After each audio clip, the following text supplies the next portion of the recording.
Good evening, and now the Scottish news. Police in the Barrhead area of Glasgow have called off an armed search for a man who threatened an officer with a gun in the early hours of this morning. Although the search has now been stepped down, police are appealing for witnesses. Daryl McCruden reports. Constable Tracy Harkins and a colleague were on routine patrol around 10 to 3 this morning when they responded to a reported housebreaking in the Gateside area of the town after a neighbour called the police. I heard glass breaking this morning. I wakened my husband and we looked out. We couldn't see anything at the time. We went back to our bed. 5 minutes later we heard it again. We realised it was coming from the house down here. When police arrived, Constable Harkins was threatened by a man brandishing a gun. He chased her a short distance before disappearing. No shots were fired and no one was hurt. Part of the town was sealed off in the search that followed, involving the Armed Response Unit and the police helicopter. However, they failed to trace the man. Further inquiries have to be made regarding the identity of the man. These matters will be dealt with by the local officers at Barrhead.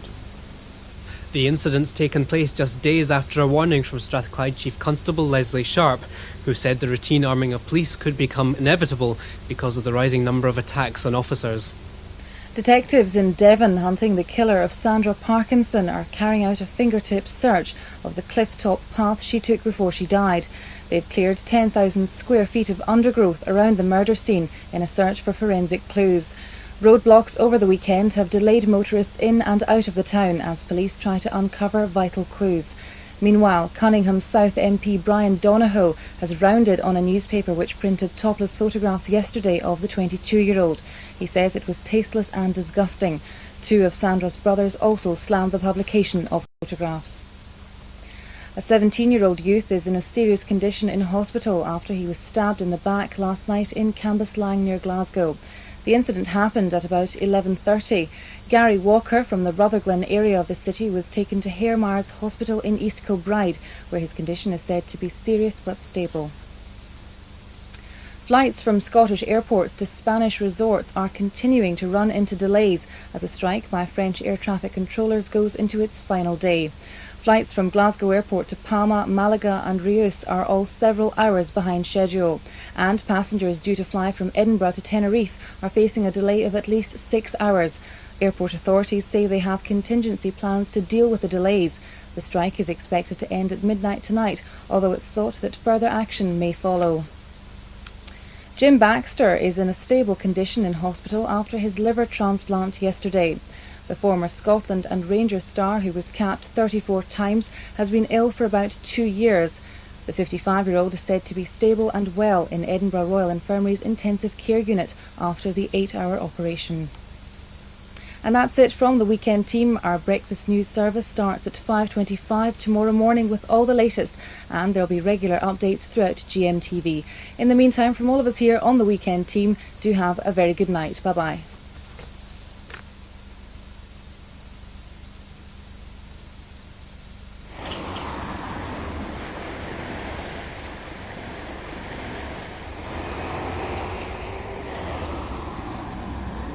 Good evening, and let's take a look at the weather for the remainder of Sunday and the start of the working week. Tonight, the heavy rain and thunderstorms over parts of central and eastern Scotland will clear away eastwards this evening, leaving only a little patchy light rain in places, especially in the west. It'll turn misty with patchy fog in low-lying parts later in the night. There's a mild and rather humid night in store, with temperatures falling to around 12 or 13 degrees Celsius, that's the mid-50s Fahrenheit. Winds will be light. Tomorrow, patchy fog will thin and clear, leaving a bright morning with a little sunshine in places. The west, though, will turn cloudy by midday. This will be followed by more rain, reaching the west coast in the early afternoon and spreading to all parts by evening. Again, some heavy rain is likely, but drier, clearer weather will return to western Scotland by the evening. Monday, though, will still be quite warm, with temperatures in the west reaching 17 Celsius, that's 63 degrees Fahrenheit. Most other places will get up to 20 Celsius, that's 68 Fahrenheit. A fresh southwesterly wind will develop, with gales on the west coast later. So that's it from me. Here's a summary. Do have a very good night.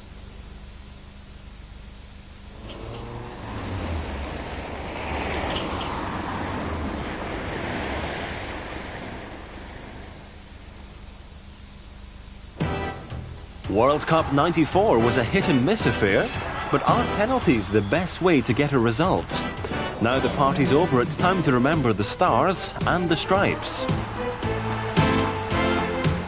Is football really more important than life and death? Sport in Question returns with a new series that gives you the chance to make your views known.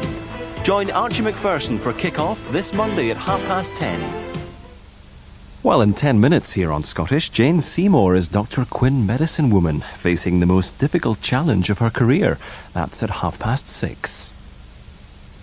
Now, though, on Scottish, it's time to join Nicholas Owen at ITN for tonight's national and international news.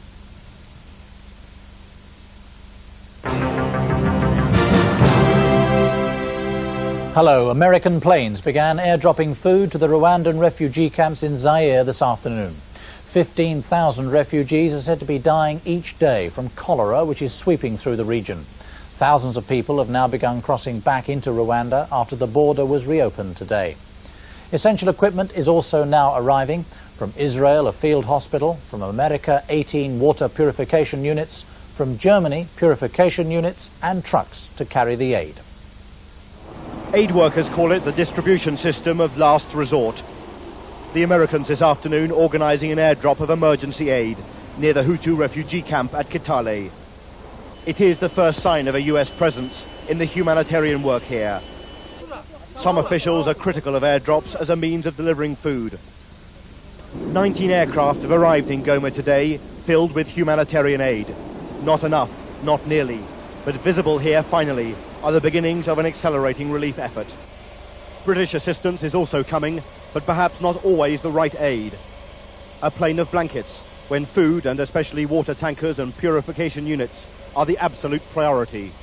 There will be thousands of deaths that will be inevitable, but that doesn't mean, of course, that we have to stop. We have to keep on working full speed every day until we can change the trend. In the field, it is still a desperate struggle.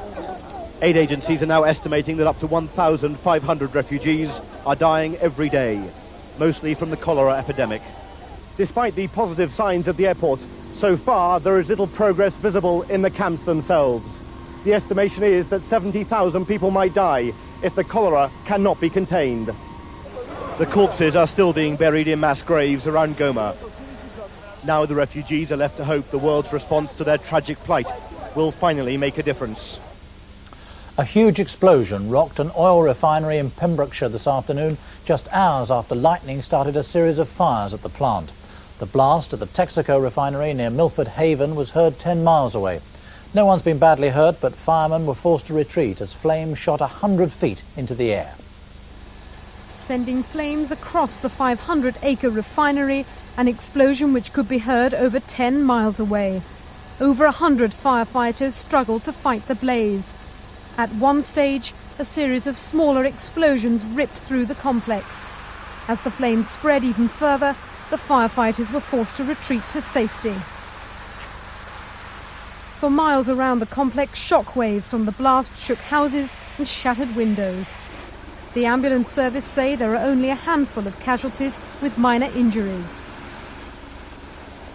Texaco say they'd already shut down the refinery earlier today after severe electrical storms caused smaller fires at 3 separate refineries around Milford Haven. You can see from behind me now that the fire brigade is starting to bring that fire under control.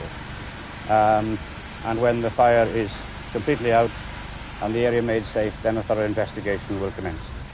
Accident investigators will be looking at whether the electrical storms this morning also caused this afternoon's explosion.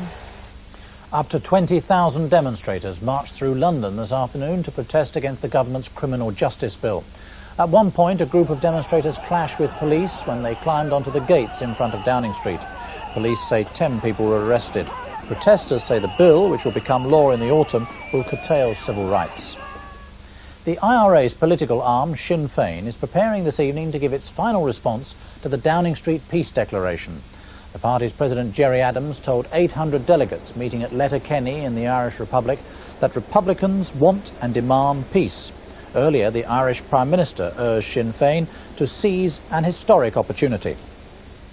The parents of Abby Humphreys, the newborn baby abducted for 15 days, said today that the nightmare of her kidnap already seemed unreal. A week after being reunited with Abby, Karen and Roger Humphreys have told the Daily Mirror they are now concentrating on getting their lives back to normal. A weekend walk in the country with their new baby, something many parents may take for granted. But for Karen and Roger Humphreys, just over a week ago, this was unthinkable. They were still agonising over whether they would ever see their baby daughter again. It sounds really strange, but it didn't actually, those 2 weeks seemed like it never happened.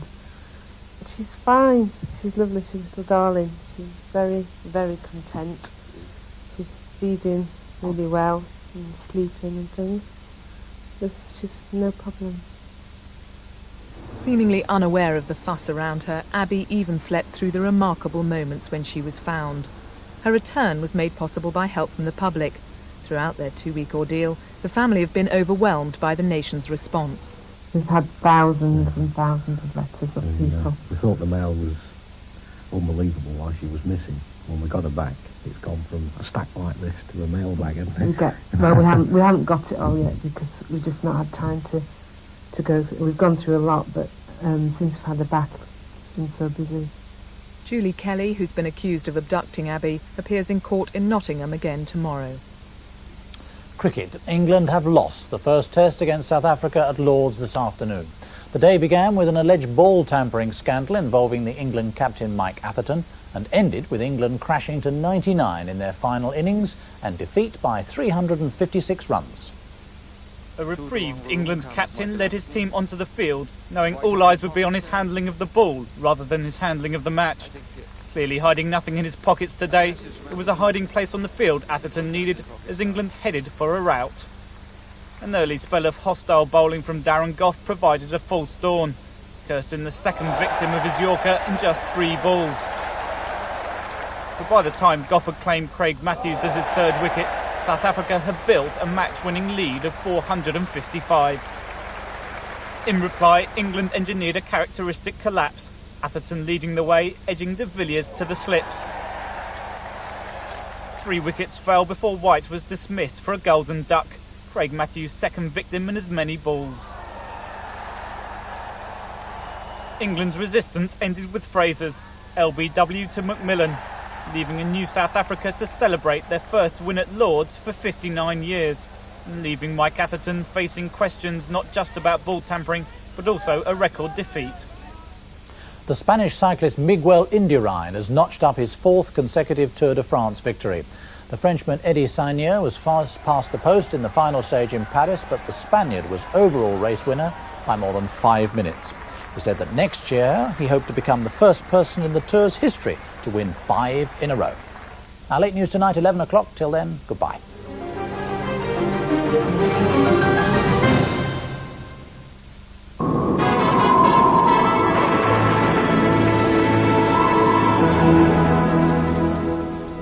Hello, good evening. Well, it's the north and west of England and Wales that have borne the brunt of the thunderstorm so far, but through the night tonight that risk will be spreading eastwards. There's a possibility of some quite heavy downpours, perhaps even a touch of flooding. But by the morning, most of the thunderstorms have gone, and much of England and Wales dawns dry, if rather grey and misty. The last of the thunderstorms clearing away from the northeast. As we go through the morning, what you'll find is the mist and fog will clear and the sun will come out. Much of central England quite fine, but at the same time, thickening cloud will bring rain into Northern Ireland, perhaps just nudging towards western Scotland, and that'll push into the rest of Scotland, the northwest of England and Wales as we go through into the afternoon. Central and eastern parts, though, mostly fine. Temperatures into the 70s, nothing like today's 90, and generally speaking, fresh air across the country.